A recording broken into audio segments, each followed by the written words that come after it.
it's Erin and Simon with Assets and Arbitrage. We was trying not to be late, but we was late anyway. We're hoping you guys had a great Father's Day weekend. Yes, indeed. Yes, indeed. We know that the fathers don't get the love the mommies get. Yeah. So hope everybody out there had a great Father's Day weekend. Nothing spectacular going on over here, but my older sons, did buy me a nice bottle of tequila.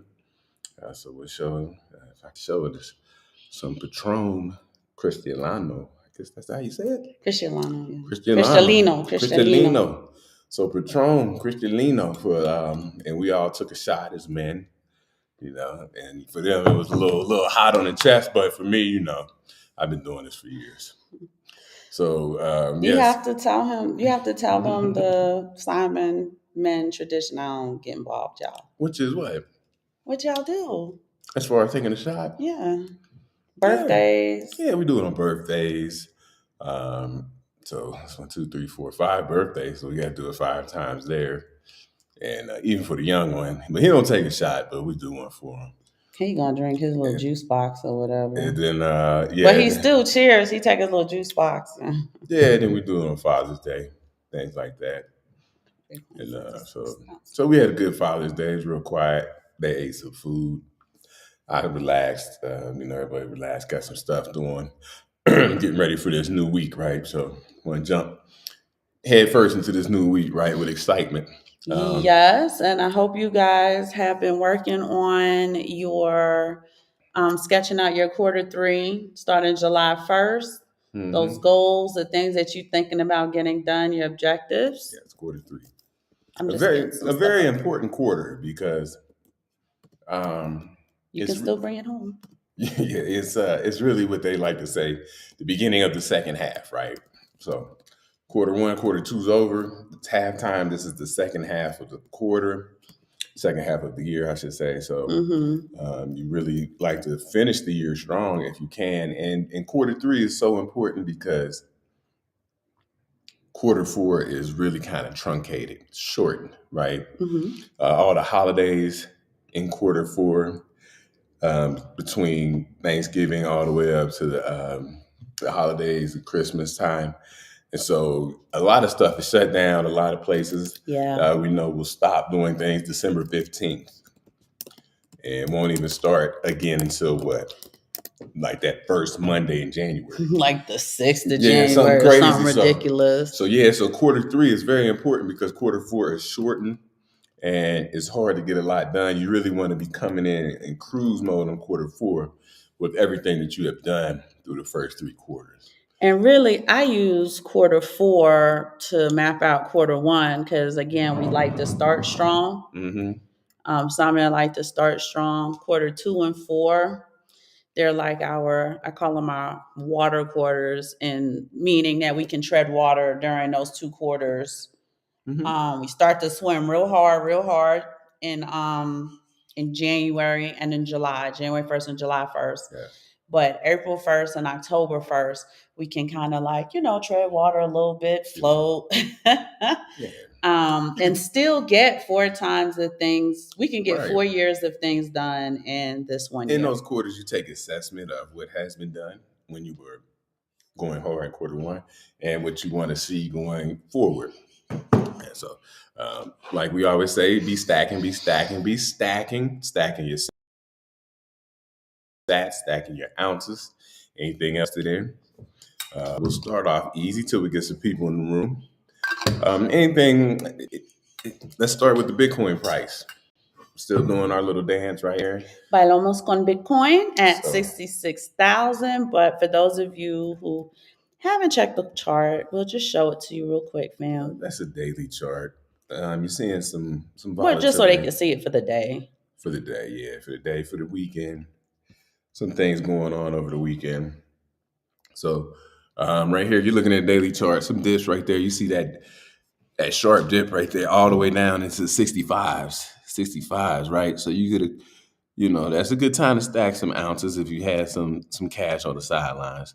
And just grab right there, and then it popped right back up for you, all the way back up to 66. So that would have been a good buy. I'm not saying trying to time the market, but if you're just sitting around, you got some cash on the sidelines, that would have been a good time to snag some up. Let's go to the 5-day. You see the 5-day, it doesn't look great, but like I said, we have a low time preference, so 5-day charts aren't really something we look at. Like we look at the 6-month chart. So the 6-month chart is what matters. You see, you go back here with low time preference, right? And then the year-to-date chart looks similar. Okay. So wow, that's a nice year-to-date chart, right? Mm-hmm. And then a 1-year chart. That 1-year chart, man, that's looking. So just like I said, if we just touch this, just touch it. This time last year, Bitcoin on June 17, 2023, Bitcoin was $26,506. That's what Bitcoin was this time 1 year ago, right, Aaron? Mm-hmm. So low time preference, just 1 year low time preference. You got a double. You got over a double. Looks like in the past year, you got 151.56 return in a past year. And that's what we want to talk about tonight. We're going to talk about a little bit of that and using that strategically with some things that you may have with your employer, your career. Baby, did you also want to do the article about 1989 and Gen Zers in 2022? I think that's pretty interesting. You can't. I didn't read that. I don't think it was sitting. It's there. not showing the data really well, which bothers me. Yeah, I don't that's want what to trouble them. Sometimes when they don't show data, I might skip on it. Okay, I can. Okay, let's skip it for now. But, and then maybe we can find an article with better data analysis. Okay. The analysis is great. It's the display of it that's bad. Okay, no worries. Okay. So anyway, we're up 151% in 1 year. That's great. What kind of investment do you know that gives you that kind of return in only 1 year? Certainly not a raise from work, y'all. Yeah, and we're going to get into that. We're going to get into that for sure. So that's what we got going on the Bitcoin chart. I mean, the precious metals chart, oh my goodness, it'll put you to sleep. It's nothing going on. So just it's worse than this. It's just trading sideways, which is okay. But this is a beautiful chart in my opinion. So always have we like to always have some sort of low time preference, and so 1 year you see that great return. Great return. So happy to see that. Happy to bring that to the people. There we go. All right, we got Love Freedom Ring. Yes, sir. Hello, cousin. Yes, cousin Shango in his final form is here. Yeah, I need that new. We have 17 cousins in the room. I don't think we need to wait till 25. It is Monday. It is the day after a great Father's Day weekend. And as a woman, I want to shout out the fathers for Father's Day, right? Black men, let's start knocking down these bad rhetoric, this bad narratives, all of the lies, okay? Black men are on record. This is statistically proven, okay? Mm-hmm. Pew Research, whoever you want to check, start there, that Black men are the most active, involved fathers in the households. Let me say that again. The mother of 4 children. Black men are the most involved fathers. They're the most active of any demographic. Okay? So let's give the credit where credit is due. Y'all know cousin Shango stay with them babies, y'all. But as far as my husband, right, I'm going to give flowers. We're going to do it Nori style. I don't have nothing to drink, but we're going to give you your flowers.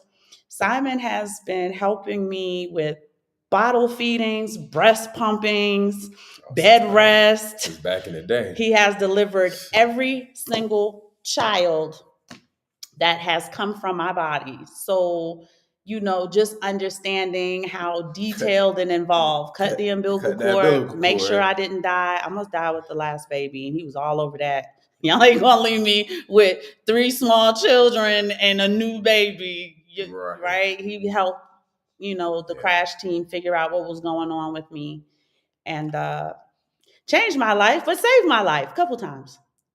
Spider-Man in Family Matters, Family Guy. He says you only get one. I got like 12. I almost killed myself a minute ago in this chair. He had to catch me. Cousin Shane go, I'm gonna shout you out. He said, I can't stand the thought of any other dude being able to say raise my kids. Simon's like that. Right? Simon's like that. He doesn't even like when bad advice is given. And Sean is an adult now, so everybody wanna pipe in now that he's all raised and cultured and got some sense about him. Now they want to like put their 2 cents in. Yeah, here we go. And when he gets bad advice, it troubles him. And Sean's a lot like his father, right? Very much like his father. So a lot of times he's well adapted to it, but when he's not sure, first thing he does is he goes to his dad. Him and his dad have a very good relationship. All of the kids do, but it's just that Sean's like a man and he don't have to come to us. Yeah. So it's nice that he go right to his father when something don't feel right, something don't seem right. Or sometimes he just plain want to know, what we think. He comes to me for all the spiritual stuff. Oh. I think Sean is secretly a Hebrew Israelite, but that's okay. I love it. They have really good talking points. He's grown a lot from their tutelage, but shout out to Captain Tazariak, man. Yes, he is like heavy on the Hebrew. I'm like, baby, I got to get you in the New Testament. I'm gonna get there, mom. Let me just finish this. Yeah. So I got to get the baby into the New Testament. The law. Cousin T will line. That's a double-edged sword. Some will use that to say because other demographics are out working while the baby mothers are at home, but I'll take the good press. Oh, I know what you're saying. He mean to say like the daddy ain't doing shit, so he at home anyway. I got you. T will line be crazy with his comments. You know something. You gotta do something, right? But still, right? Bring some value. Just so you know, bring some value. It's because the rhetoric isn't out there like that for our counterpart demographic, but it's a lot of them hooked on drugs, not working, eating off of women. They have the same. Tommy Loren, I don't know if you guys know this, but Tommy Loren, if you guys are familiar with her, she had a hell of a rant about this. Tommy Loren, that's the white Tommy lady? Loren, yes. Okay. She had a hell of a rant about this. Kevin Samuels had like played it. I think he still had it or he kept it or whatever. Like, they made her, not only did they make her apologize, but they scrubbed it because it's not good for the culture. Mm-hmm. And that's what we need to kind of understand, that we need to have certain conversations, but that's the type of PR and marketing we need. The people, it was Fox, whatever platform. Yeah, I can't remember. Was promoting her. I don't want to speak out of school, but whatever platform was promoting her, because she went on a rant. She was telling the truth. She said, "You guys don't know that this is prevalent with us, and we have money, right? Let's talk about the broke asses, but that they do the same thing to the women, right? They want to see what they can get out of them, and this and that. It's the same rhetoric. It's just that they're not allowed to put it on blast, and they're not allowed to eviscerate one another on platforms. They don't give them platforms to do that. Mm-mm. They pay us to do that. Right. So, Cousin Shango said that to her. Yeah, I think my baby's a Hebrew Israelite. he hasn't confessed it yet, but I got to get him into the New Testament. How about it's quality, not quantity? If you know, you know. Hey, if you know, you know. I love when you join the conversation. You always have good talking points. But I do want to put that out there because I, for myself, have experienced that. He was not scared to do anything. I'll never forget it. When Sean was born, you had just got the takeover because that was September. Oh, and then I remember that was when Sean was born. You didn't get no. Sean wasn't born yet. He wasn't born yet, but I don't know. But you wasn't listening to Stillmatic then, was you? Did it come out already? Yeah, it came out a few days after. Because I have pictures of you with the headphones on. Yeah, I have my. So Simon used to always listen to music. I bought him this one. We lived in the north. I bought him this big, huge boom box and like 6-disc burner. That was back in the days when we used to burn CDs and stuff. So he used to always listen to music and stuff. And when we had the baby, he was like, "What am I gonna do?" I said, I don't know, baby, get some headphones. So he went and got these headphones, longest cord I ever seen, stretched from one room to the other. And he would hold the baby like a little, like a little football. And he would just sit there and look at him and be like, I made this. So I, for myself, have gotten to experience a very involved father. Here's another thing I'm gonna share with y'all. For the last 7 years, every single morsel of food that went into our children's bodies, we were financially responsible for. There's no school, there's no after school program, there's no go to your aunt, your uncle, your right? There's no extended house. family here. We're here in Mexico. We were financially responsible for every single morsel of food that those children ate. That's a hell of a responsibility. Yeah. Right? You would be shocked at how many meals you're not on the hook for in the United States when the children are involved in the school system and sports and this and that and the third. Even with basketball, we end up taking the freaking Gatorades to the kids, right? And their teammates. I bought a liter of ice cold Gatorade for Reggie's tournament. Tournament is hot as hell outside. Tournament Saturday. And even after he drank some of it, somebody straight took that. Yeah. Because we didn't remember to buy the 6-pack for the team. And I don't know if it was one of his teammates. I doubt it. I would imagine it's one of the other teams or whatever, slurking around, lurking around. But, we do a lot for our children. We are conscientiously involved in their parenting and the decisions that we make. We are those parents that when we realize we are wrong, we apologize. I don't play that, right? I am not a classic Black mama. No. I grew up watching June Cleaver, and while I don't want to give too much flowers to, she came in for the white lady, I tell you what, I loved her parenting style as a very young girl. I said, I'm going to be that kind of mom when I grow up. I'm going to talk to my children in a certain way. I'm going to wear an apron. Not to say that my mom was mean, but she's West Indian, and they just have their way about them. And I don't like that way. And I wasn't going to do that with my sons. Simon had a similar anecdotal, like we're going to do stuff a little bit different when we have our children. Yeah. And we did. We talk to our children in a way we pour life into them. Do we discipline them? Hell yeah, we discipline them. I don't believe in whooping them. I can't think of a thing that children do that we need to whoop them. And I think that if you parent in a very responsible way, you don't have to. They be scared. If he raises his voice, kids is crying. Older kids is crying. Wife crying. You raise your voice. It's too much. So, hey, we have a new cousin named The One. I like it. You're not late. We're always late, The One. So you'll never be late. Trust me. My in-laws say I'm too clingy with my kids. People say that about us.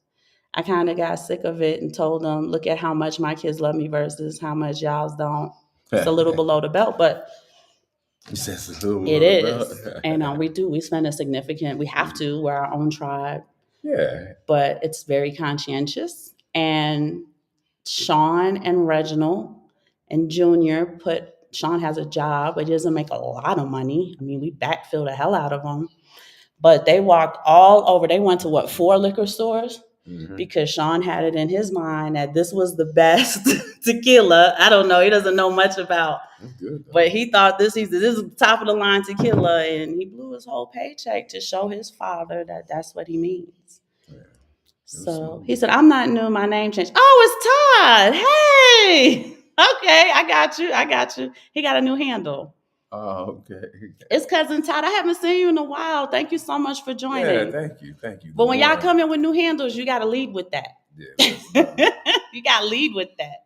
But Cousin Todd, I'm so happy to see you. I haven't seen you in a while. ¿Qué pasó? Like, what's up? What's going on? What's happening? We are going to get started because we do have 25 cousins in the room. Okay.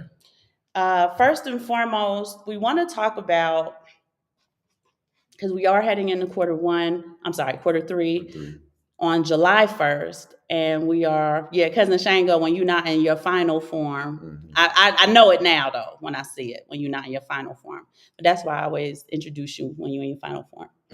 But we want to talk about, since quarter 3 is coming up, July 1st, one of the main goals that should be on your quarter 3 goals should be financial, for sure.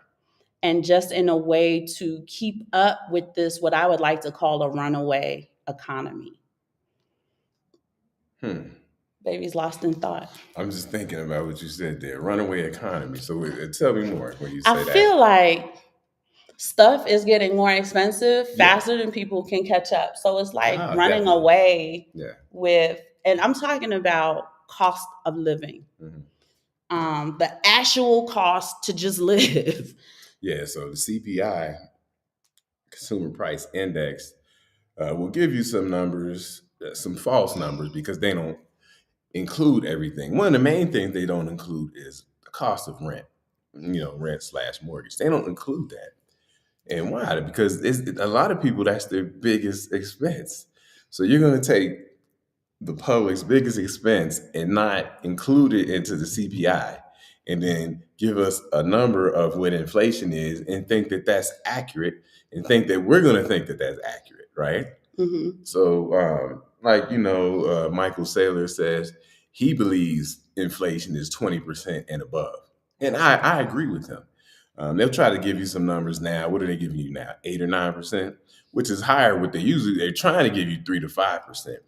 And people wasn't having it. Like, no way inflation is 3 to 5%. So now it's 8 to 9%. 8 to 9%, right? So this is what we want to talk about, having a plan for your money, being strategic, right? Because obviously most people's raises at their jobs are not going to keep up with even 8 to 9%. They ain't going to try. Let alone 20%, what it really is. They're going to hand you 20% more work, but yeah, nobody's getting a 20% raise. Not people, not the majority of the employees.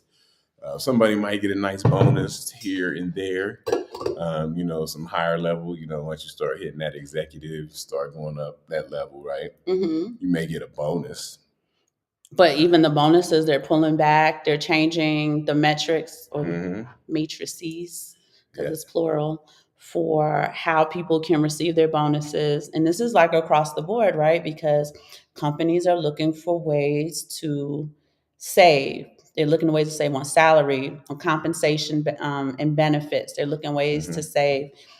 If we don't have to give you that bonus and we can keep that, they're going to do that. They'll change the matrices. They'll take the bonus away altogether.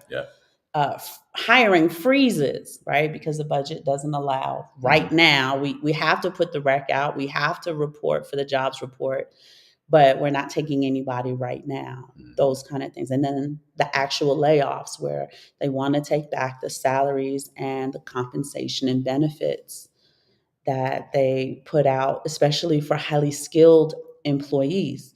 What a lot of companies are willing to do is, for the people who are left, put the workload on them at no extra pay, and then maybe hire two for less than what they would have paid that highly skilled individual, much younger. So there's a lot more return of investment as far as time goes within the organization. And we can get two extra people for less than the price of one skilled employee. And just understand that most employees who go to work do want to do well. So they will learn it along the way. They will, and the bottom line doesn't suffer due to lack of experience or talent, because I mean, for the most part, a lot of the young people are very technologically inclined. Whether you work in tech or not, you're technologically inclined and can do all of the things that help make your job more efficient and proficient. So, yeah, and they play a dirty little game that I've seen in my own time, and I see, because I keep an eye on what's going on out here in the private sector, right? Okay. And so they play a dirty little game. And here's the dirty little game, and you guys are probably familiar with it. The little game is they threaten, like she say, layoffs, and so once they threaten layoffs, it gives you this this feeling of, I'm glad I at least still have my job. Yes. And so then now they don't have to give you the raise that they should give you because you're happy just to have not been laid off. And what we like to call that in the professional world is reframing. Yeah. They reframed you in a way without having to actually shell out the actual compensation. Right. So they're getting the same result in a psychological way. Mm-hmm. Right. Science. It's science. You'll work even harder with Yes, you're going to work even harder, right? Like, I don't even want to be considered for the next round. So I'm going to turn it up a notch. And I'm not going to lie, I'm guilty of that, right? Great job. It's a career. It's flexible. Great pay. Mostly great benefits. We don't have the benefits that other tech firms do, but you're like, thank God I have some benefits. You start that. But it is a significant way for us to be able to invest and to create legacy for the children. So I don't knock it, baby. Can't knock the hustle. Yeah. So, and I hear a lot of people, you don't go around just asking people, how much you make or how much your raise was. But people will just kind of tell you, just in anger, right? So they'll tell you, and you'll get a sense of what's really going on. In anger. And I say, dang, that's messed up as far as that goes when people get 2% raise and stuff like that. And you see the cost of living is 20%, right? You can't, year over year, you can't keep up, right? You cannot keep up with a 2-3% raise and the cost of living is going up 20%, 15%. You can't keep up. You'll just, and with the way that the dollar is losing value, it's a double. I mean, you're just losing on both ends, right? Yep. So this is where Bitcoin comes in. It's an important factor because, and we've talked about this all the time. You want to keep your money in Bitcoin, your fiat currency in Bitcoin, not just hanging around in your checking account, dwindling away. Or if you're one of those old school people who like to take out your cash, have it at the house, that's a good idea to have some cash on hand at the home.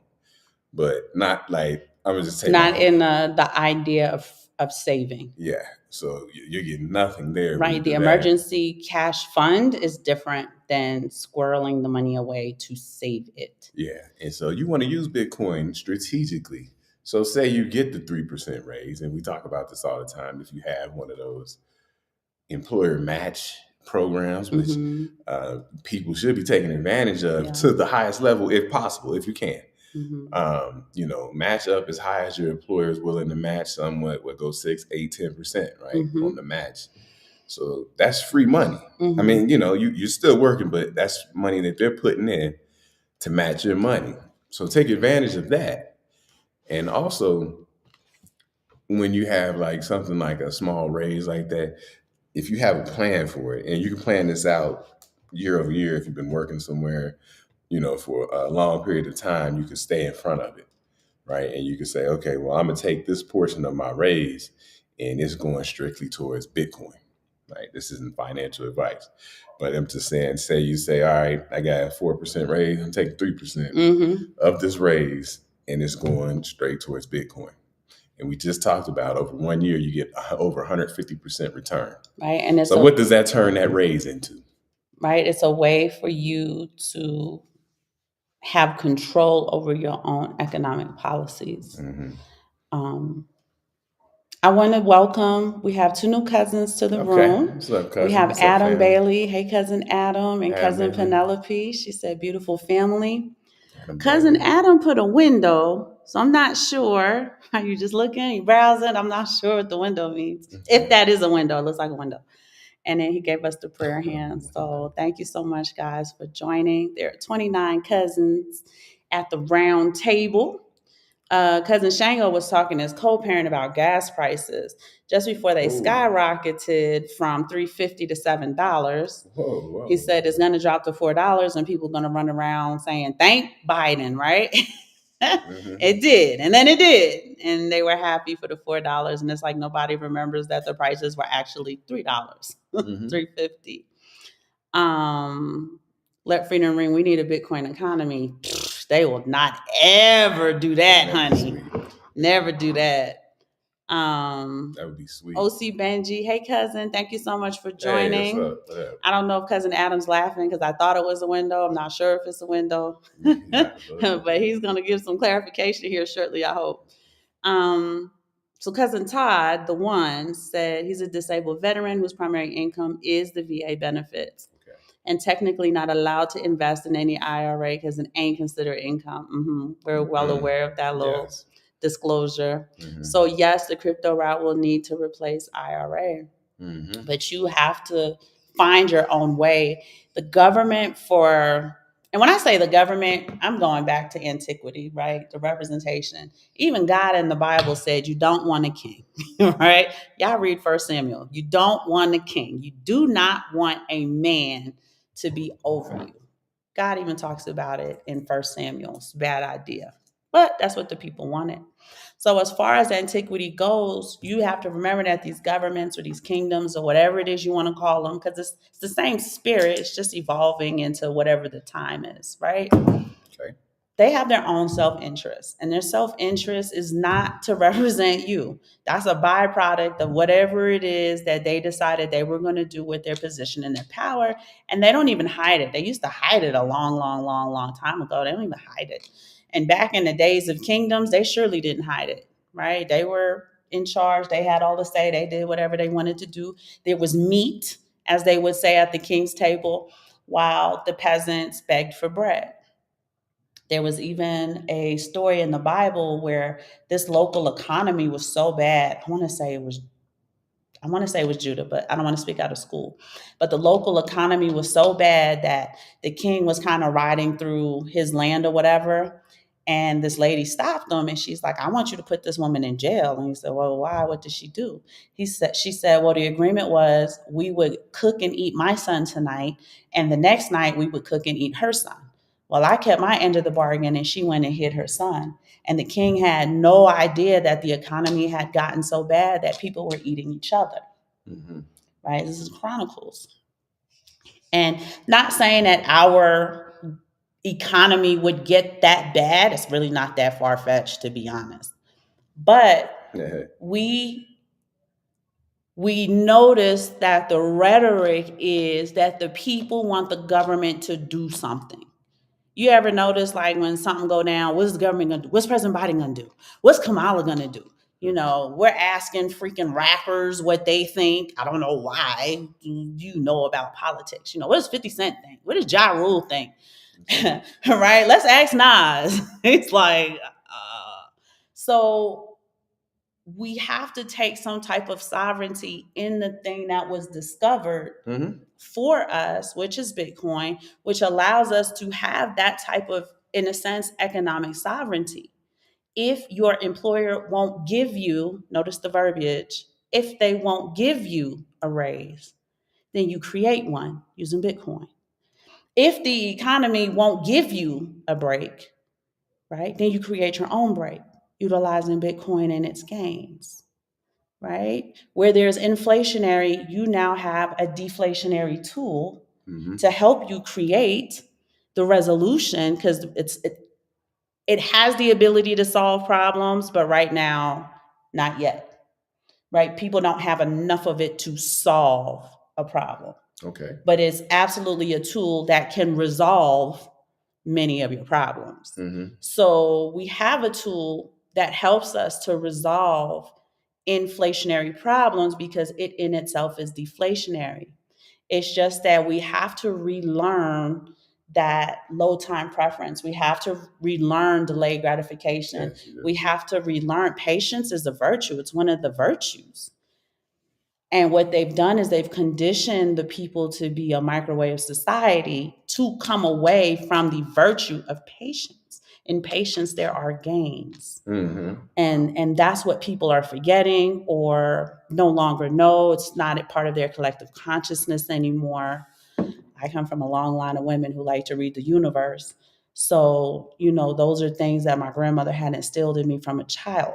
Patience is a virtue, but with patience comes gains, and not just monetary, right? Spiritual, physical, emotional, whatever you can think of in that portfolio. Gains. With patience comes significant gains.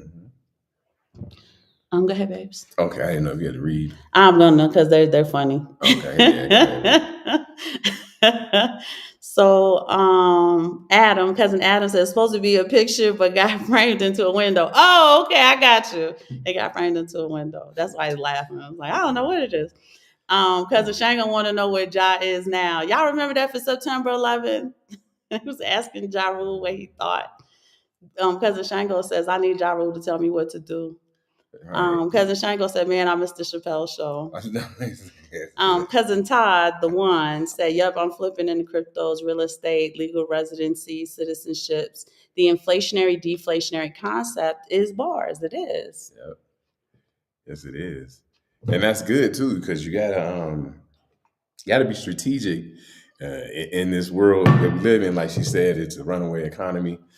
Things are moving fast, so you got to be prepared, and you got to see, how it is that you want to make your moves and what direction you want to go in. And this is why we always talk about having, these plans. You work in short bursts, like 12-week years, yes, right, where you'll get 4 years out of 1 year. Yes, that's a short burst. Mm-hmm. But also, it's a focus burst. Focus burst. I like that. Focus burst. And also, you want to focus on things like 5 and 10-year plans just immediately up front. You should have longer plans than that, but have a 5-year plan wrapped into 12-week years really gives you a 20-year plan if you're working it that way. I agree. So you get 20 years of things done in 5 years. Mm-hmm. And you can set up like, okay, this is what I want to have done by, 2029, 2030 area. And you just work towards that diligently. And that's a way for you to be inflationary in productivity, mm-hmm. right? Where the world, when you look at that, like they're inflationary with that money, right? Yeah. But they're deflationary when it comes to productivity. They're always trying to find ways to distract you, bread and circus, so on and so forth. Yeah. But that's a way for you to be, in a sense, inflationary, that exponential stride. I would piggyback to what you're saying, but I personally have the 1 year, 3 year, 5 year, 10 year, mm-hmm. right?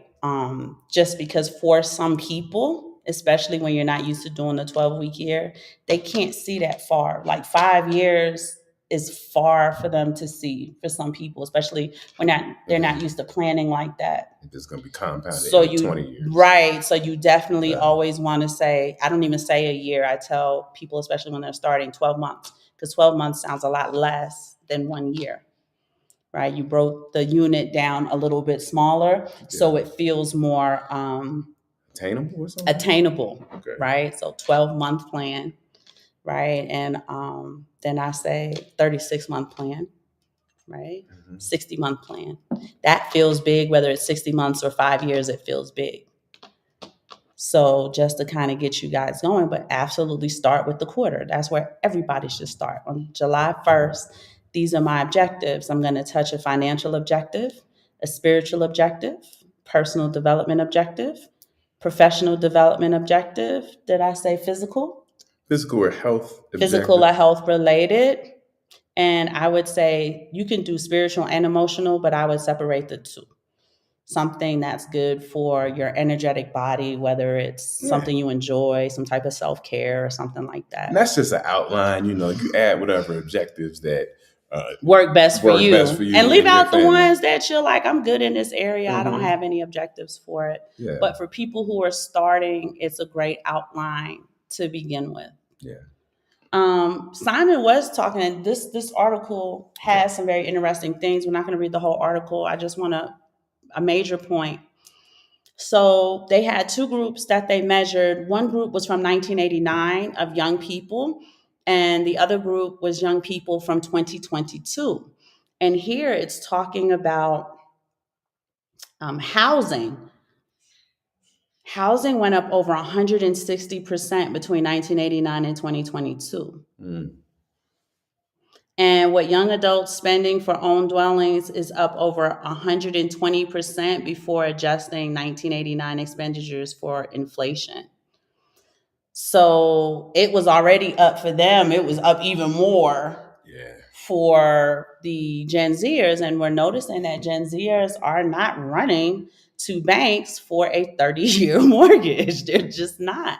We're in 1989. Typically, young people who graduated from college, that was one of the first, it was one of those benchmarks of life. It was a milestone to get your starter house. And I was telling Simon earlier today, imagine that back in those days, people got a starter house, sold it, flipped it, and then bought like whether it's their forever home or their upgrade or whatever you want to call it or frame it. Yeah. Most people, and I don't want to say most people, but the homeowners back in the day started off with a starter home. Yeah. And today, a starter home can be over $1 million. Yeah, it depends on where you live at. And those days of getting a starter home, I mean, middle America, you can still get starter homes, but it's typically, because of the way things are set up, it's not in a place that people typically would prefer to live. There's that too. And where work is at. I know a lot of people work from home, but there's still a lot of on-site requirements and so for most people. Some of these small places, like everybody wants to go to a place like I watched a great documentary on Wyoming and how many people are there as opposed to how much land there is. And there's just not anything out there. Right, there's no booming economy there. You know what economy actually shocked me? What's that? Oklahoma City. Yeah, it's booming. I was shocked at how booming and bustling Oklahoma City's economy is. Yeah. And a lot of their pay scale equivalencies, they're pretty decent. Yeah, they're pretty decent. So Cousin Todd wants us to go a little bit more into the 12-week year. I think it's a good idea to pause here and go into that for him. Okay. And any other cousin who is interested. Cousin John Mitchell, thank you so much for joining. Cousin John. That's a new name. Yes. But he said, I'm going to have to get back on the 12-week year. So I'm glad it's a cousin that does participate in the 12-week year plan. Well, let's give a quick outline. So Todd, there's a great book called The 12-Week Year. I cannot remember the guy's name right now. It'll come to me. And the concept is, each quarter has 12 weeks, right? So each week represents a month.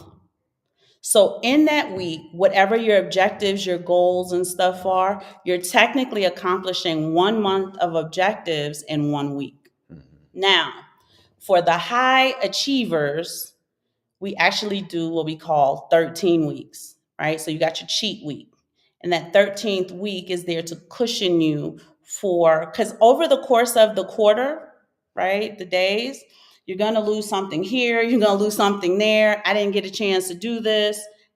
I ended up not feeling well. You cousins know, y'all know I have seizures. And sometimes that may knock me out for a day or 2 days, which is one of the reasons why Simon and I, we go hard, right? Because I'll lose the whole day, maybe 2, maybe 3, just depending on how bad they are. But that 13th week is there to cushion you, to kind of tie up the loose ends on the things that you didn't get to do.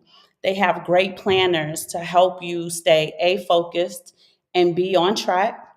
They help you benchmark your progress, right? See where you started, see where you are, and help guide you to where you would like to be. Hey, Cousin Mo, thank you so much for joining. Hey, what's up, Cousin Mo? And we're not sponsored by them. It's a resource, a tool that Simon and I use. Yeah. It's called the Clever Fox Planner. And they have the 13-week planner. And it helps us. It keeps us on task. It keeps us on target. I don't have it down here. We're downstairs today because we had some meetings and stuff. But this is my professional planner. So it's got a great ability this is what our days look like, Simon and I. Yeah, we just write them out, and you get to I even have to draft stuff so I can incorporate it. This is for today. And it's really about, productivity. I mean, the most thing, productivity, and you can track your productivity. And also on top of your productivity, you can add efficiency to it as you go over the different 12 weeks. Like, okay, I can get more efficient here. Yes. Cut down some time, and also, it helps you as if you have a family or something like that, it helps you free up time. Yes. As you get more efficient, but you are productive at the same time. And so, we right now we get up at 3:30 in the morning, in between 3:30 and what, 4:30? 3:30 and 4:30. Any day we get up before 4:30 counts. Yeah. So within the 12-week year, you need to focus on developing habits. Yeah. And we call them foundational habit building. And the habits help you to build the muscle memory in order to achieve your objectives. So productivity is nothing without time management. You're wasting your time in productivity if your time management is lacking. So one of the main habit, and the Clever Fox Planner has an area where they ask you what habits, I'm gonna see if you can zero in, what habits you want or skills you want to build on. Mm-hmm. And get up early is one of them, and they have the 5 days, and you check off every day that you made that goal. Hydration. Simon and I are heavy water drinkers. Him more fire water than earth water. That's what they say. Water. Yes, you're Six Sigma in your life. So that's Todd said, like Six Sigma. You're absolutely Six Sigma in your life. But time management is a habit you need to build. I tell you guys all the time, cousins, you have to incorporate reading into your habit building, right? Whether it's a productivity book, fiction, it could even be, fantasy and fiction. Yeah. Doesn't matter what it is, but it's good for the neural pathways in your brain. It's good for the way you process information. It's good for you to read in between the lines. It's good for you to forecast that which has not been stated, but you can see it coming. You can see the writing on the wall. So that's a habit you want to build. For those of you who know your time management is shit, they tell you that color people time. I don't like that rhetoric because my mother and father were extremely prompt. Simon is extremely prompt. My father-in-law was extremely prompt. Yeah, we was on time. I've never known even family members to be, you got one person I can name that's late all the time, but most of the people that I've known are always on time, if not early. We're military. So you definitely want to do what I call a time audit. And you want to see, what time do you get up every day? Do you get up at the same time? What do you typically do during the day, right? So when you get up, are you on Facebook for 30 minutes? Are you on Facebook for 3 hours? You just laying in the bed from 4 to 7 a.m. scrolling through Facebook. Yes, you got up early, but you weren't productive. Mm-hmm. So these are some of the things that you want to examine and take a look at and tweak and work on.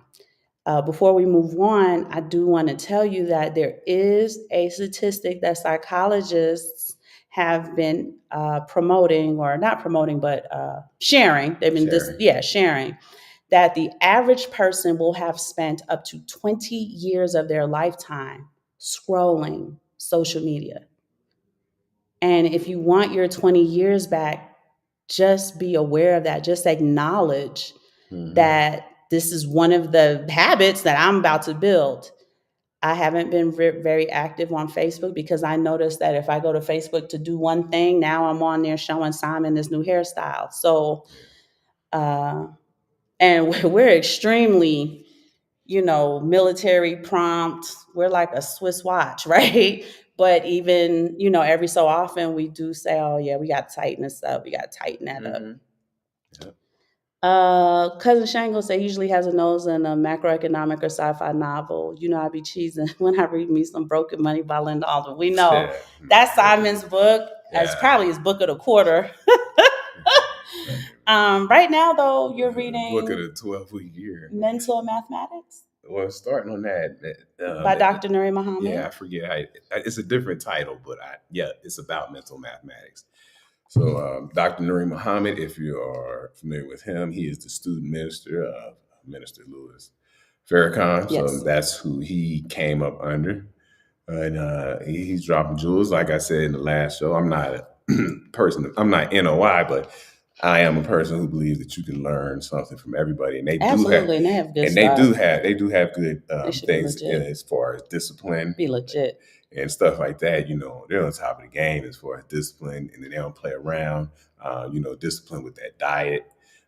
discipline with they lifestyle consume, like you say, lifestyle consume with they intake. Yeah. And so, cousin T. Willine had a funny comment when we brought it up last time. I don't know if he's going to write it. okay. I can't remember what he said, but it did have something to do with the discipline being so tight. Yeah, it's pretty tight. So, yeah, but it gets results. It gets results, and so yeah, Dr. Nuri Muhammad, that's a good read. And if you catch him on YouTube, it's some of his interviews and stuff. They're good to watch.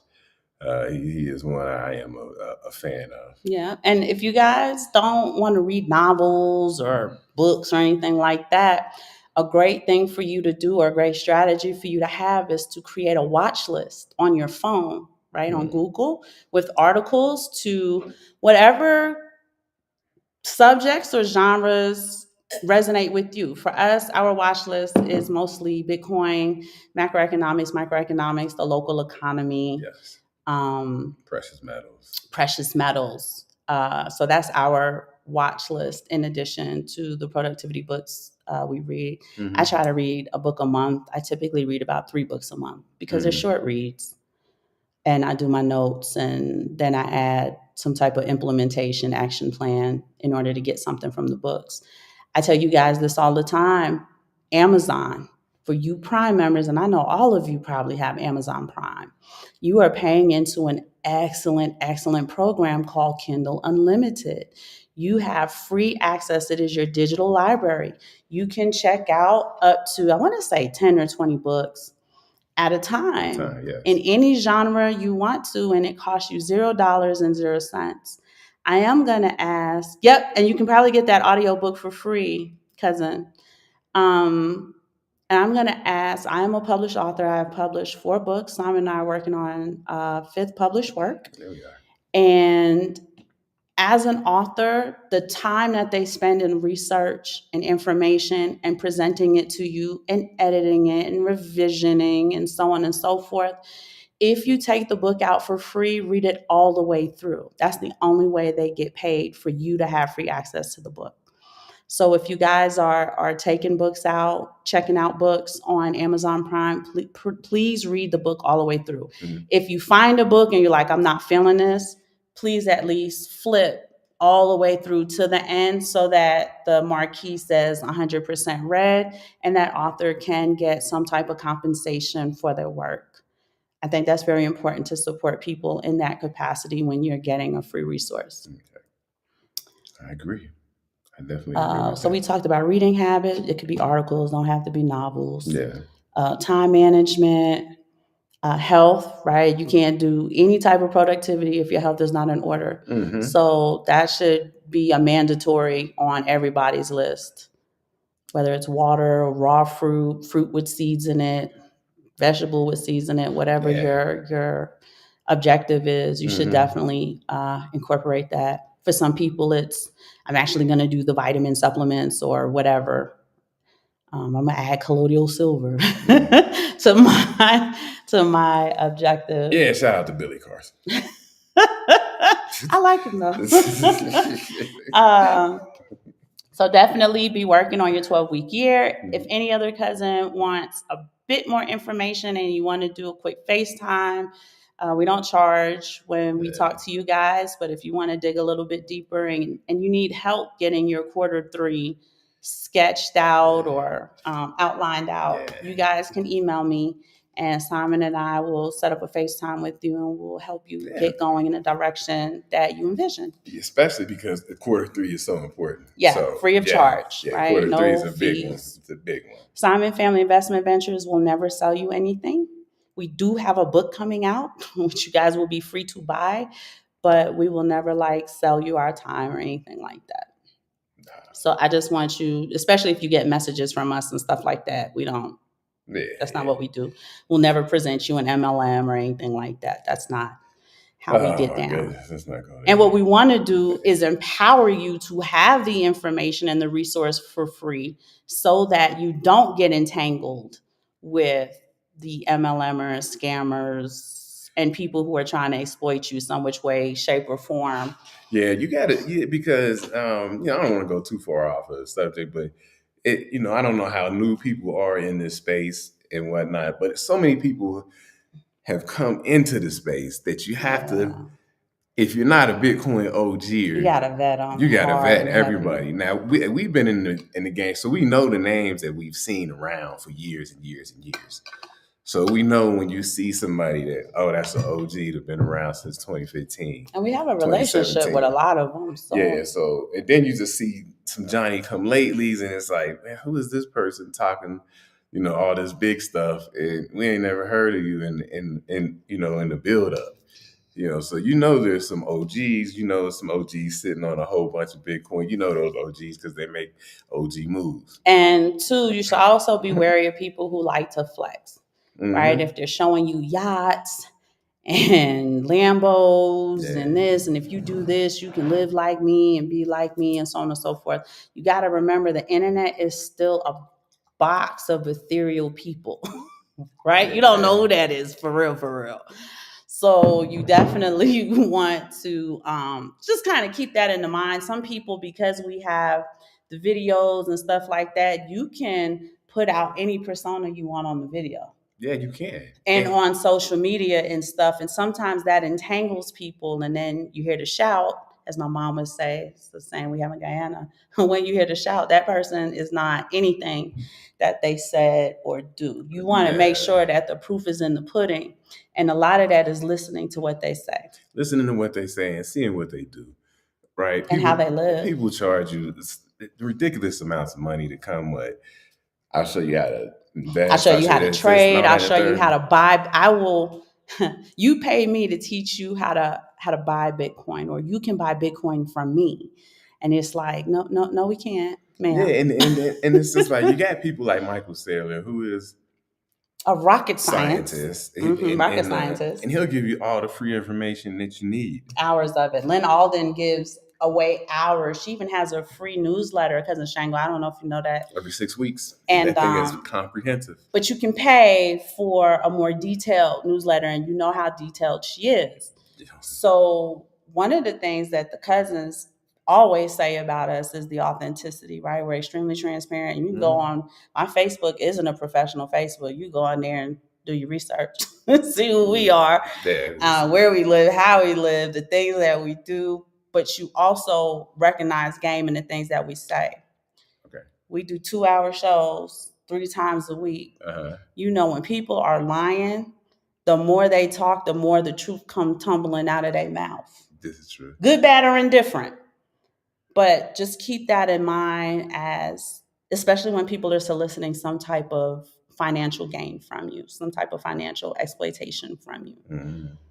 Because the Shango said, "Oh, I was on it, the newsletter." That's his girlfriend. Yeah, that newsletter is off the chain. Man. Yeah, we get it, and we sit and we go through it, we talk about it. And her information is off the chain. Yeah, like you said, she is very good at what she does, and we often talk about mastery.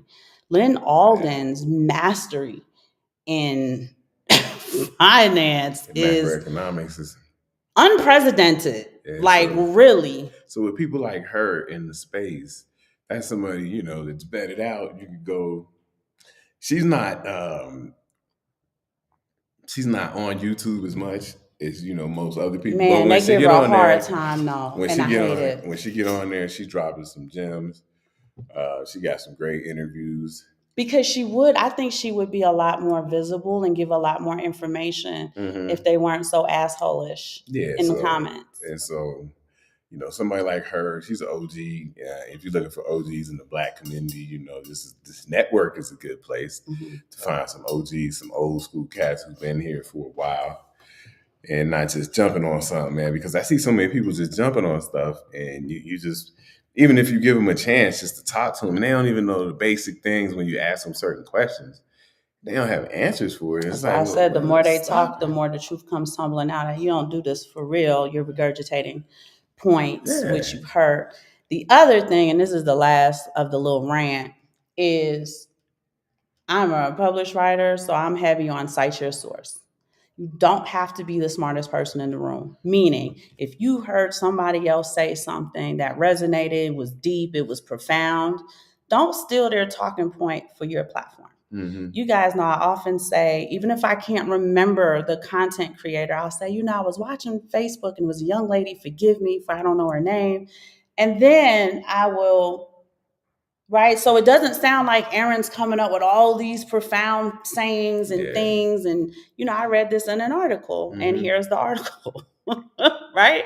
So that plagiarism is deep and heavy in social media. And I wish that was something that would stop. Right. You don't have to be the smartest person in the room. I think another thing is it's okay to say, I don't know.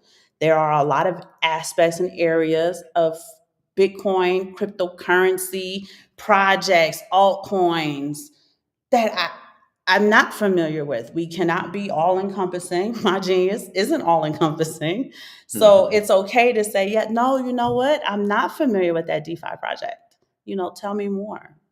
Instead of like, I know all about that. And then when people are trying to have a civil discussion with you or maybe pick your brain about it, you don't know. You can't speak intelligently on the subject matter. So just these little tidbits. But let's get back to the economy. He said I rap with her on no shoes, respectfully. That's funny.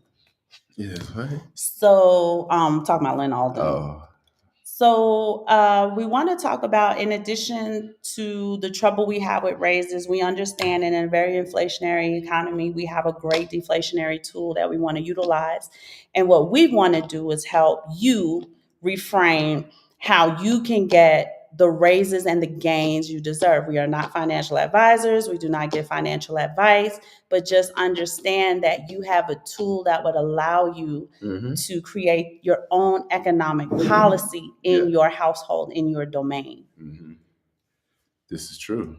And I agree with you on that. And how would you like to say that they employ this or deploy it? Well, one, it should be one of your objectives for quarter three. For those of you who don't even get a raise, because that's just either your company is not doing that, maybe it's the way you get paid. I don't know if hourly employees automatically get raises. I'm not sure how that works. I'm so sorry. Forgive me. But maybe you want to create a raise for yourself and say, quarter three, I'm going to put X number of dollars away in order to try to gain. And you want to benchmark it at least X percent of gains. Two, if you have access to an employee match 401k program, you absolutely want to participate in that program. It's free money, right? Your employer is saying, if you do this, we're to match at 3% or 5% or 7%, depending on where you are and what company you're in and what level you're at. But it's funny because Fidelity sent me an email today to my work email, and they have this workshop. And the workshop is for people who are not maxing it all the way out, which is what I got audited for. I mean, I'm doing like 15%. I don't know how much more you want me to max. Yeah, max. The max is real. Or people who are not participating. And typically it's because they're just like, I know we have it, but I don't know what it is. So you want to really call now, right? Pick up your phone. You get to talk to a human being and ask, how can I get started? If you don't have a program like that, maybe you contact I Trust Capital and ask them, hey, I am X number of years old. I'm trying to get started with something for my retirement. Can you help me? They are financial advisors. They can give you financial advice, and they can lead you in the right direction, right? And there's nothing wrong with researching. You haven't pulled the trigger on it, right? Nobody has your checking account routing and account number yet. Research ways that you can either further invest or more aggressively invest. Perform an audit of your checking account, right? We talk about how we run our household, and we're military, so we do stuff a little bit weirder than civilians do. Okay. Right? When Simon and I got married, he was very transparent, and he said, listen, this is the vision I have for our household. And one of those visions is I want to run it like a business in order to keep everything in order. This is long before we had a whole bunch of kids. But it was just a way, like, it'll just help him keep things in order because at the time he worked a lot. I think he worked 3 jobs at the time. I was getting it in, y'all. But I was young, and days come and go. So you want to do an audit of your checking account, right? That's my job here at the house. We go through the checking account. Simon and I go through it, and you do an audit of your spending. Now, that's a habit building thing.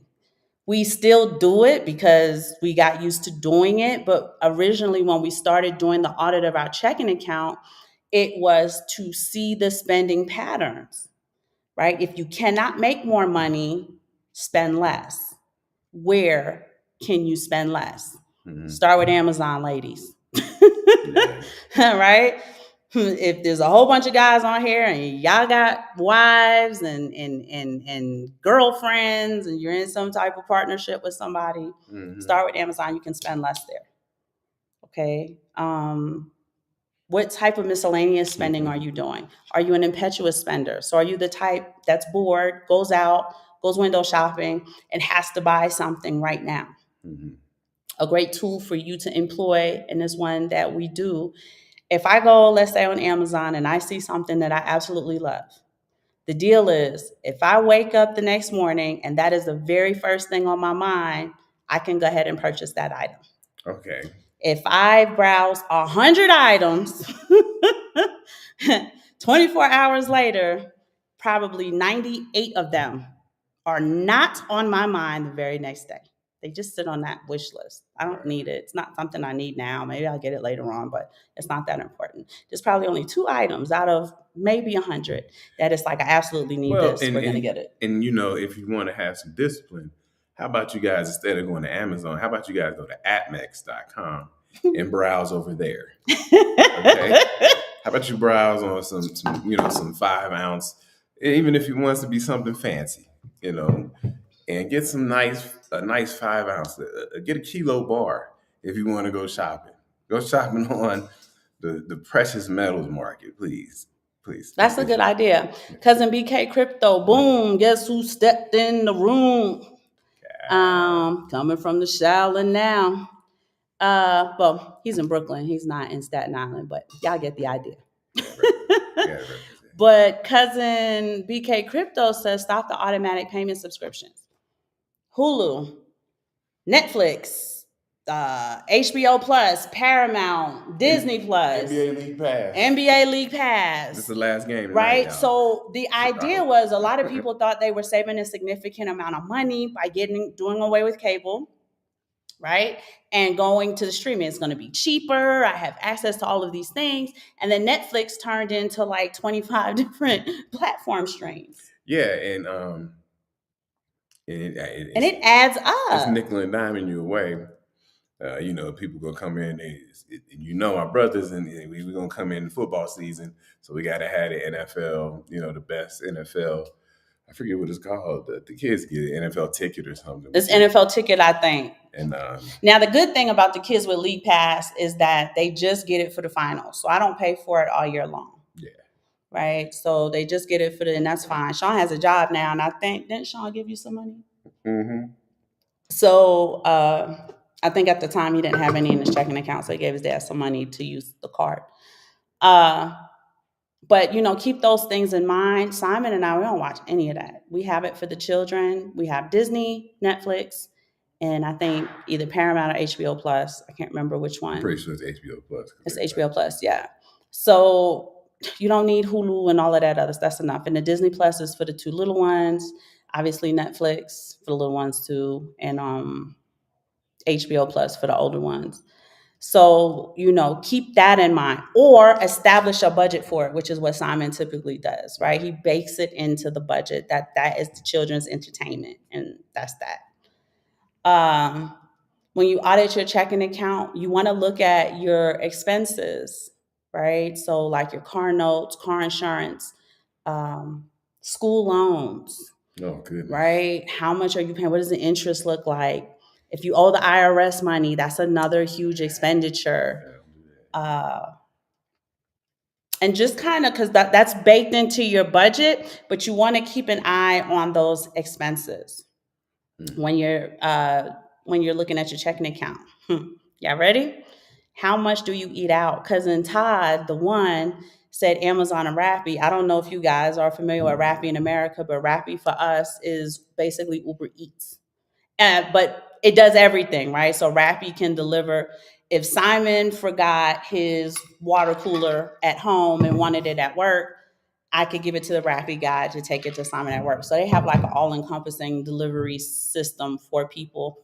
Cousin Todd, I don't know if you know about this, but if you have to walk somewhere and you don't want to walk by yourself, you can get Rappi or Uber here and you get a walking buddy. And it comes with a little price. It's nuts. Crazy. Especially in Mexico City. I think the women are scared, but what if your walking buddy's a creep, right? Yeah, went through so I think Cousin Todd would be tickled pink. I don't know if y'all have that in the United States, but Rappi and Uber have the walking buddy so that you don't have to walk around Mexico City by yourself. And that's the thing, you know, we don't use Rappi or Uber Eats because it's not available to us.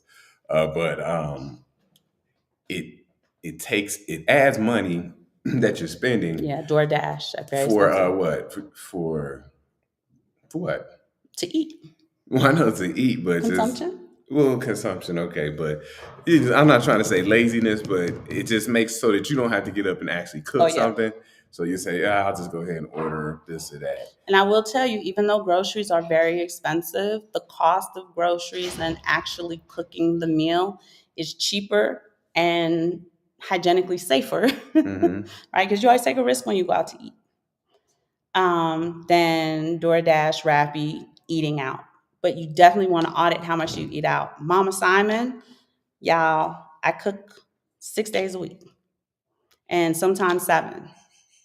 So that's very important. We're a very large family. We're not too poor to eat out. We can eat out, but I am one of those moms. I do love cooking. My sons always participate in the cooking process. It's a family thing that we do. It's one that we enjoy. Reginald and Sean are exceptional cooks. They could just cook the meal by themselves, but they do like when I'm down there with them. So you could even bake that into your routine to make it a family bonding thing, right? Teaching your sons, teaching your daughters how to cook, have them prep.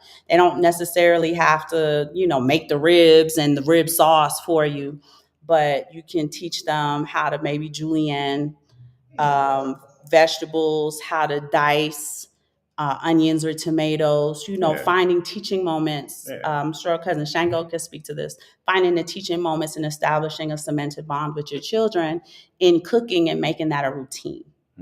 We used to work at the hospital, very long shifts, 6 o'clock in the morning until about 3, 4, 5 o'clock in the afternoon.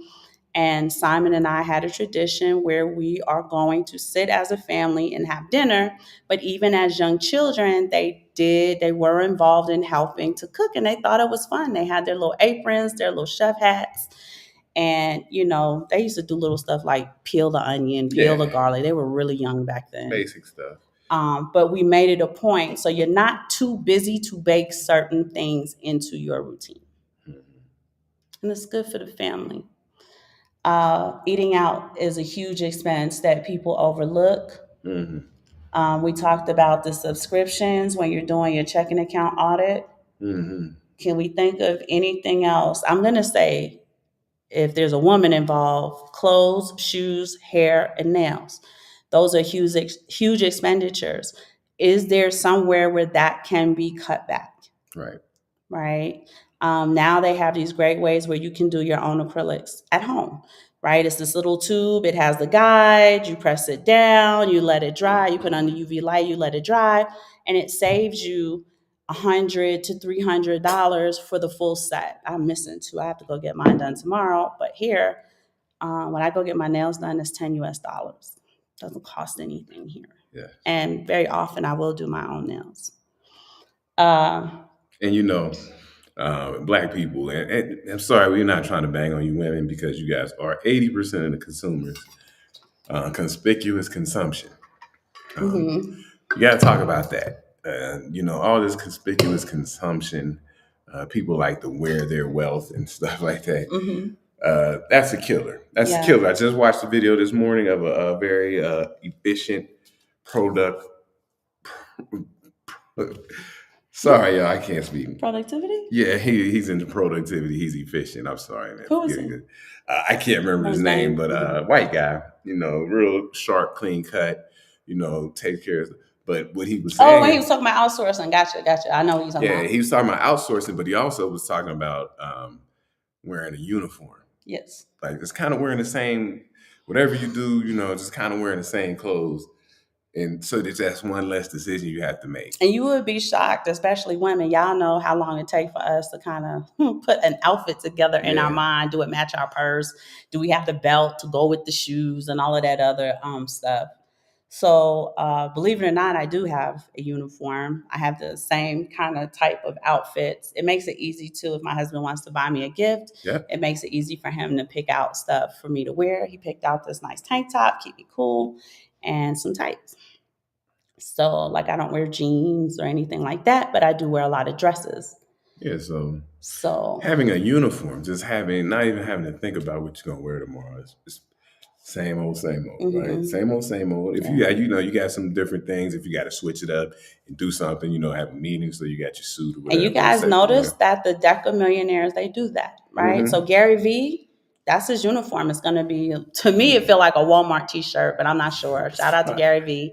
And some jeans, right? Y'all know Mark Zuckerberg wears a Facebook blue blank t-shirt and jeans. You know that Jeff Bezos wore the white button down with the top open. And I think he wore like slacks. Now that he's retired, I'm not sure, how he dresses. He's got a girlfriend and everything. Yeah. But you'll notice even Michael Saylor, he wears that black dress shirt. And I think jeans, right? Or black slacks. Those are black dress pants. Dress pants, right? So as soon as you see them, you kind of know, like that's their uniform. And when they tell you when they get that high, they have to make impactful decisions. So they don't allow those little mundane decisions to weigh them down. But back to auditing your checking account, clothes. How often do you buy clothes? How do you have clothes in your closet that you probably should give away to make room for the clothes you keep buying? Is it an expenditure that you can pull back on so that you can allot more money towards your investment endeavors? Yes, that's big. Right. I always suggest when you do your checking account audit, you should have a pack of highlighters, right? Yellow being your actual bills, right? The things that are important to the household. And family, please. I hate to do this, but we have to do this. Definitely be auditing the little charges that your bank may throw in there. Oh yeah, absolutely. That aren't real. Boy, be watching out for those. We get a lot of currency exchange fees, point of sale exchange fees. Cousin Todd, you can definitely speak to it when you come here to Mexico. So all of they're like 40 cents, 72 cents. But when I add it all up, sometimes it'll add up $30, $40 for the month. And you got to make sure everything is true. Yeah. If you just, you have a little gap sometime and you don't watch your account, you got direct deposit, that, they hit you with that $35 fee, Wells Fargo, and you got to watch those, call and see if they're, all valid. So just be careful with the banks. Yeah, I've gotten a lot of them removed because they're not valid. Yeah, the banks make billions of dollars a year just on overdraft fees. And it's not easy to get an overdraft fee removed. It's like there's money in the account. You just hit me with an overdraft fee because you used to hit people with the overdraft, take it off. I'm like, oh, we're sorry. We're so sorry. But I feel like it's if they catch it, then we'll take it off. But if not, so you definitely want to keep your eye for that. You want to keep your eye for obviously spending that looks strange to you, right? And fraud alerts, you're able to turn your card off, those things. But have a pack of highlighters. The yellow highlighters should be your actual expenses that are critical to the household, right? The electricity, the water, the car, the car insurance. Yes, it is critical to the household. Don't drive without car insurance. They lock people up for that in certain states, maybe every state now. Your house note and so on and so forth. And then you can pick the other colors to designate your, miscellaneous spending and so on and so forth. And then look at the pattern, right? So you're creating your own line chart in a sense at a glance. And if you see, let's say pink is miscellaneous spending and eating out. If your 3-4 pages for the month are nothing but pink, then you know you have some work to do. Mm-hmm.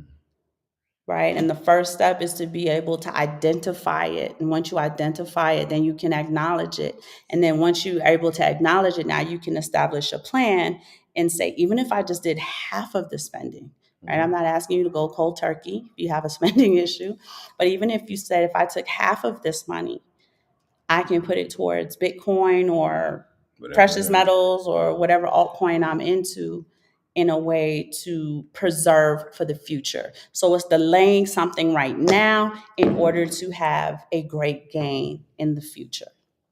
Yeah. Right? So that should be on your Q3.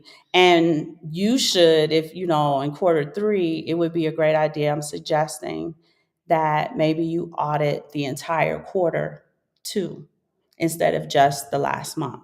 Mm-hmm.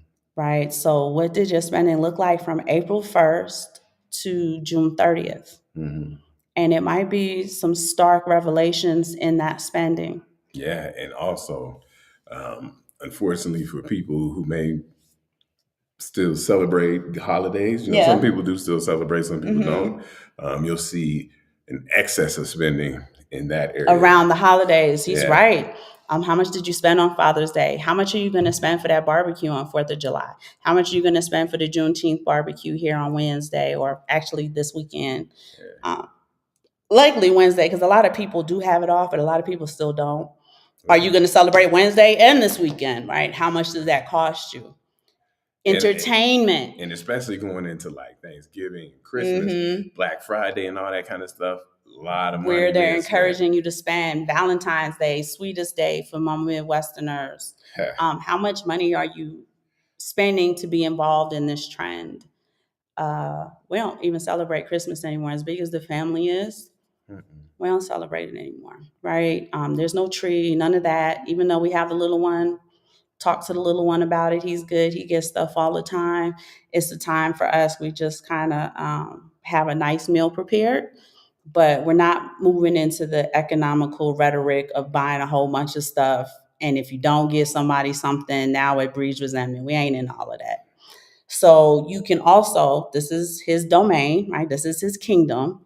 And he says, this is what we're not doing. There's nothing you guys want for, but we don't have to eat into that.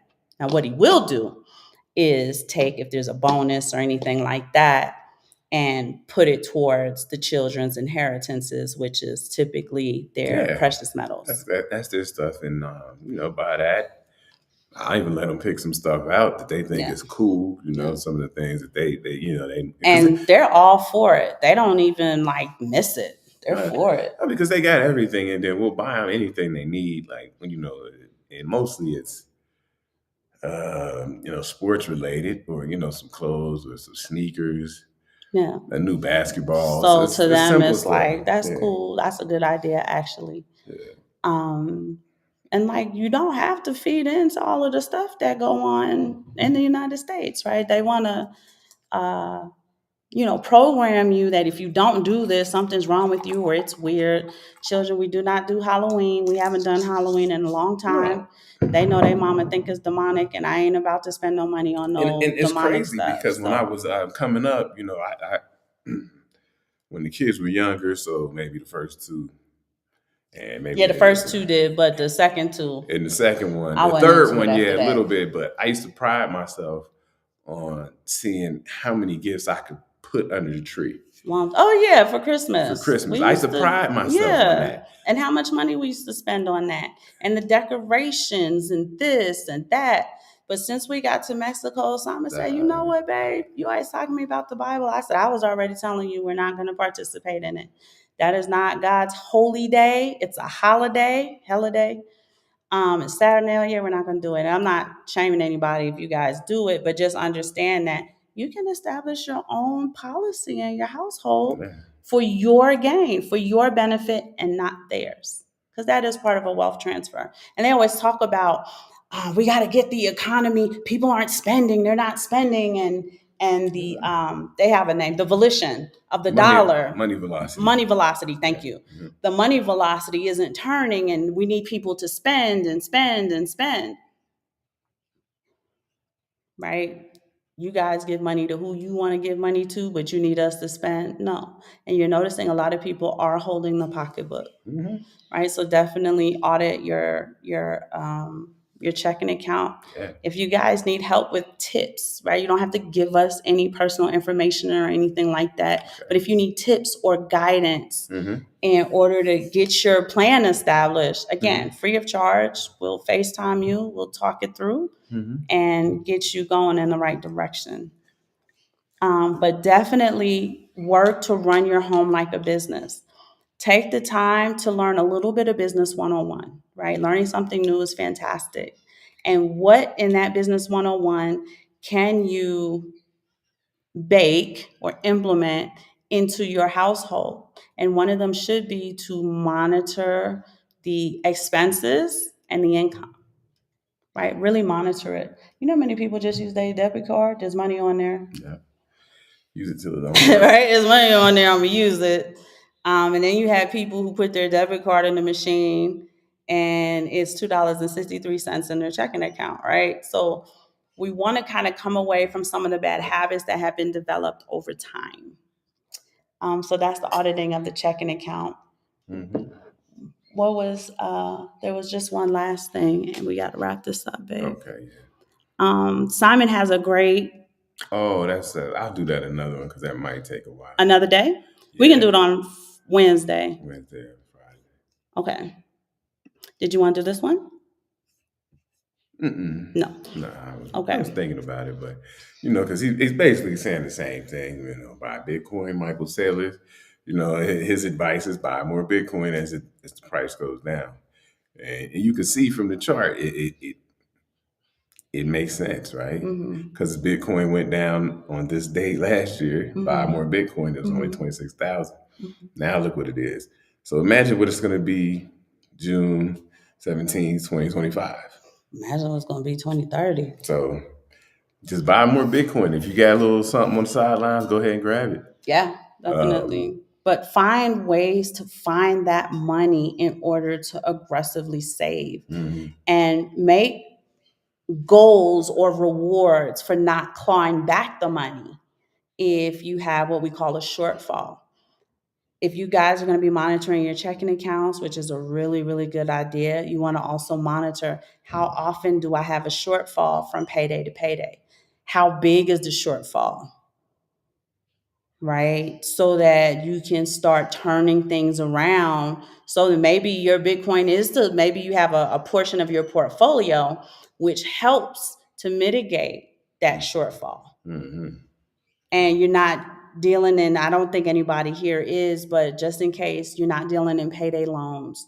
You're not dealing in those high interest, I just got to make it for the next couple of days and then paying it back at a ridiculous interest rate. Yeah, that doesn't seem so bad up front, but on the back end, after a while, it can be a problem. And a lot of people have trouble with the payday, the checking. Yeah.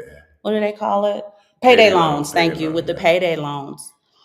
You definitely want to, start examining those things. The last thing I'm going to talk about is trying to kind of dwindle down your debt. I don't know what your debt looks like, but there's a young lady, she was on Mel's podcast. She has a tag name. She has like a name. It's going to come to me. I hope. Now, you never remember none of your sources. I know. I have seizures, y'all. But it's not, this isn't my idea. She was on Mel Robbins' podcast. And she had a great idea. And there's a lot of banks that are now kind of picking up. I don't know if they got it from her, but they're picking up this concept. Okay. And the concept is if you have a significant amount of debt, you maybe list the debt from the smallest to the largest. Right? So let's say credit card 1, credit card 2, credit card 3, credit card 4. So credit card 1 is going to have the smallest amount that you owe. Credit card 4 is going to have the largest. And what you're doing is you are putting your money into like a different account in a sense, saving it up in a sense. And once you get that balance, you pay that balance off. But you're already used to saving that money. Okay. right? So now you start that over again, pay off credit 2, pay off credit 3, pay off credit 4. Okay. It takes a substantial amount of time. And the problem is it doesn't take that long to rack up debt. It takes a significant amount of time to pay it off. And this is why we talk about that low time preference. Yes.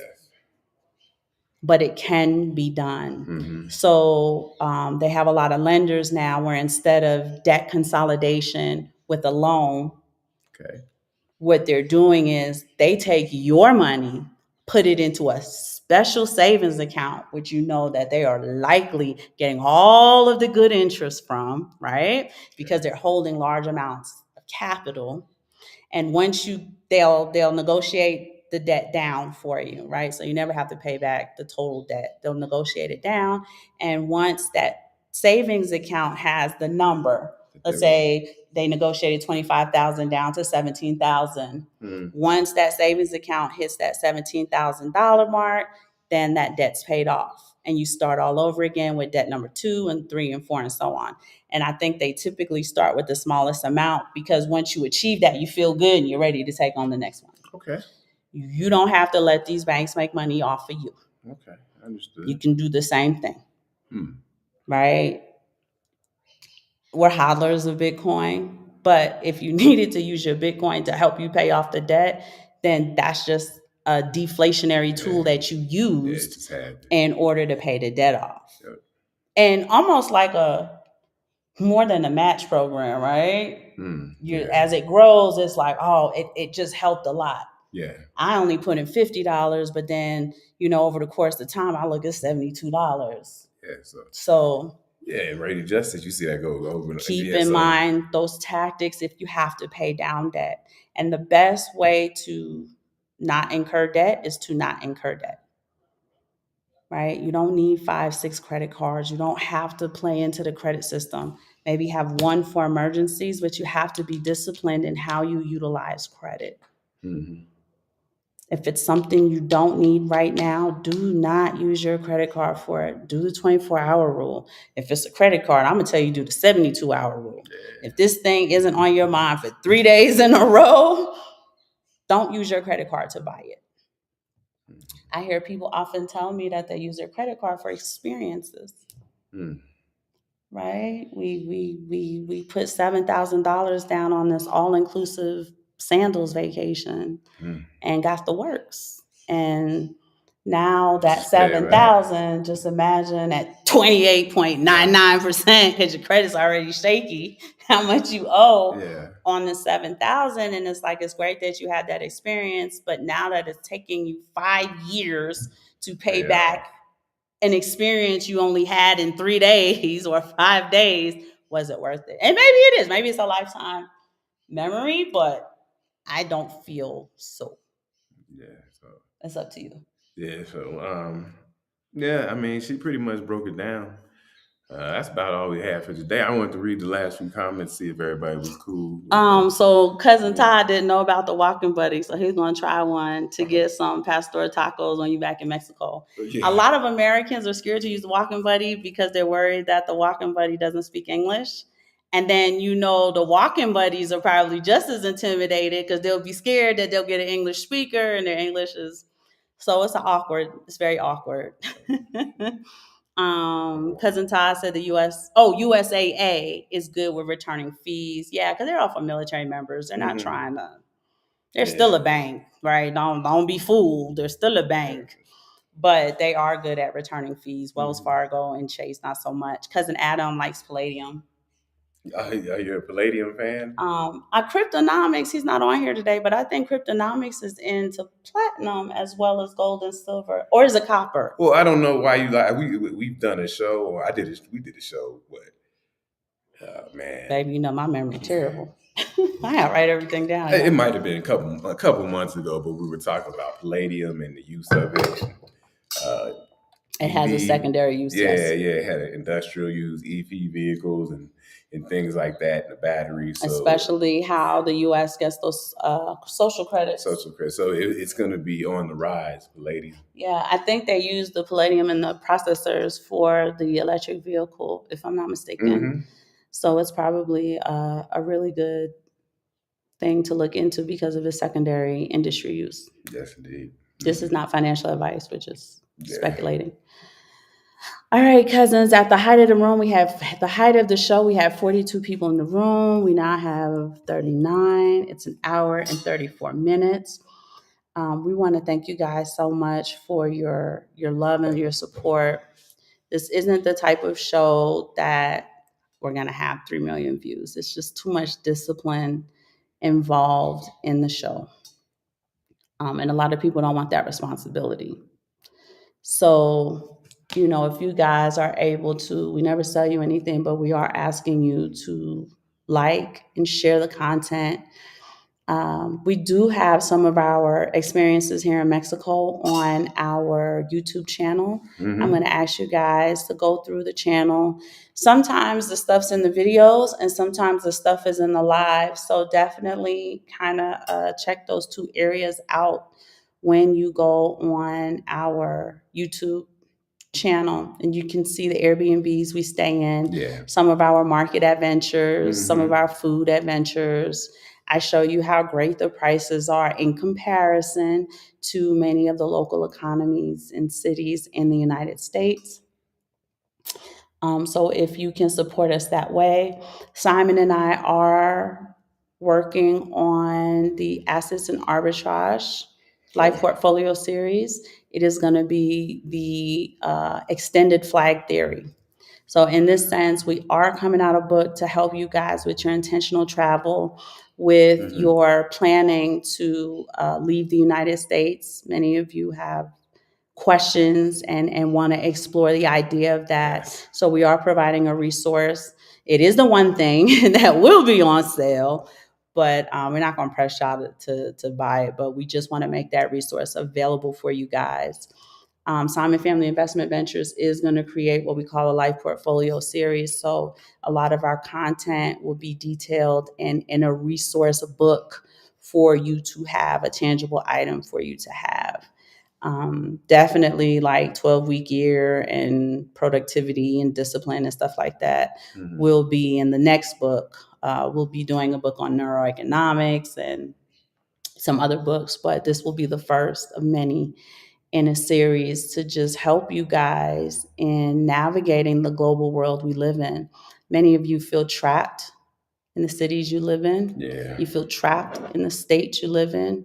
You feel trapped in the financial state that you're in, right? Pun intended. So the extended 5 flag theory addresses a theory that's already, I can't remember his name now.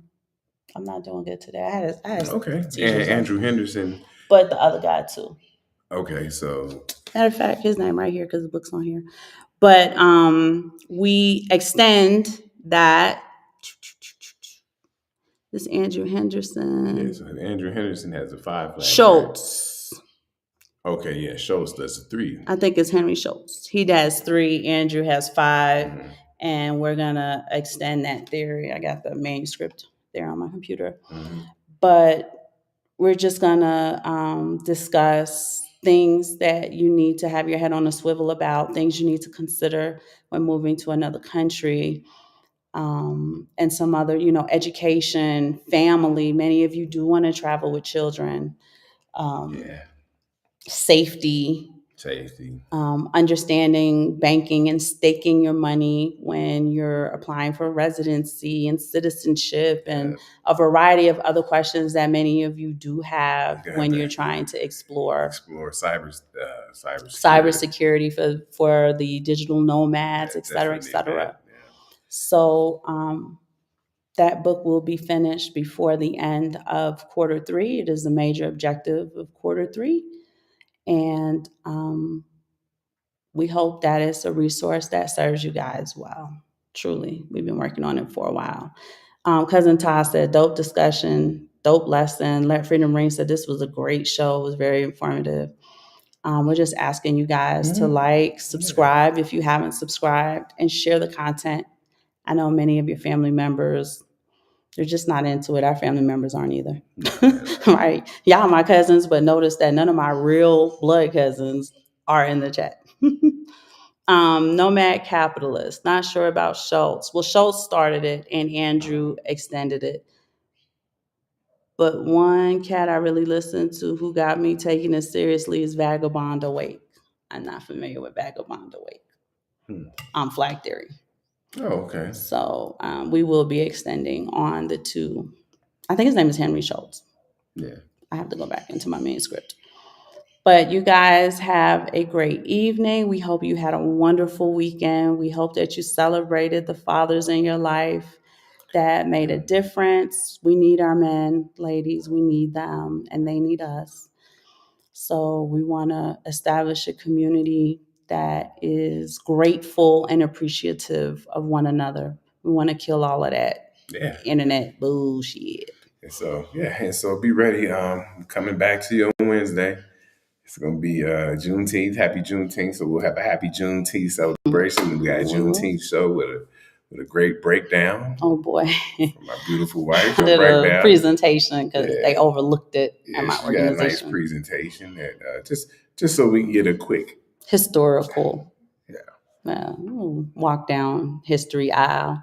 But we're also going to continue our conversation about establishing your own economic policies, empowering yourself to change the things that feel overwhelming. The last thing I'm going to say before we do Mamba out is the economy is in a bad way. And it's not by accident. A lot of the manipulation, they like it that way because it incites fear and uncertainty. And when people feel empowered, when people feel confident, when people are happy, it's hard to control them. It is hard to psychologically manipulate them. Okay. It's difficult to get them to vote in elections, right? Because they'll have this, what I like to call euphoric indifference, right? My life is good. I don't care who the president is, right? And you'll notice that around election time, the economy is always shaky. Right? It's upheaval. They want that dependency. They want we gotta figure something out because we don't know what we're gonna do. They want to control you. They want to manipulate you, and you want to come out of that cycle. Right. And we know here in the crypto space, fear, uncertainty, and doubt, FUD, is what drives people away from Bitcoin. You don't want to demonstrate that in a way, too, because you kind of don't know what to do. So it's very important that we talk about how we can empower our households individually, collectively, in order to create deflationary conditions in the household.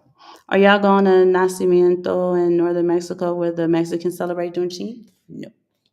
I don't like being in groups. Too much stupid stuff happens. But it's nice that they celebrate Juneteenth. Is there a lot of Black people there? I'm sure Oaxaca's going to have something too. And Tulum. Okay. And Tulum. And also, you guys would be shocked. Like, when we see Black people here, they turn their whole head. Act like they can't see. And we're a whole family, y'all. When the 6 of us, y'all can see, and some of y'all who are on our Facebook page, we can barely fit everybody in the frame of the picture. So to see 6, and it's really 3 grown men. Yeah. Me, Junior, and Tino, right? So, I mean, Reggie's 6 feet tall. It's like, turn their whole head. They don't speak. They're not friendly. They're not warm. They're not welcoming. And then when we have these get-togethers, they want to be like fake and superficial. So I'm not really feeling the travelers that come. I don't know why we're like that. No other race does that. If a Jewish person travels to another country where they're typically no Jews, let's say they go to Kenya and they run into another Jewish person, they're going to be so happy to see one another. If an Asian person sees another Asian person in the hood of Oakland, right? They are happy to see each other. But when we see each other, we turn the other ways. He said they're Seminoles. They're the descendants of Black Americans. I'm going to look it up, though. I'm interested in hearing about it.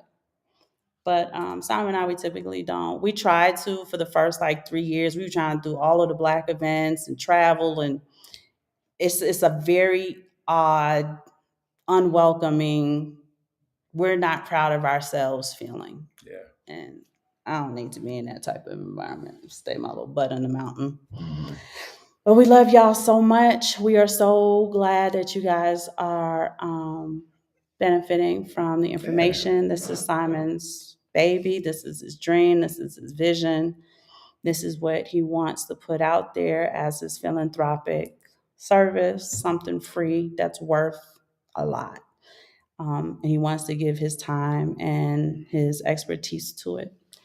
So we love you guys, and we'll see you Wednesday, 7-ish. Keep stacking. Mamba out. Do that audit. Mamba out. I never have the little end stream button.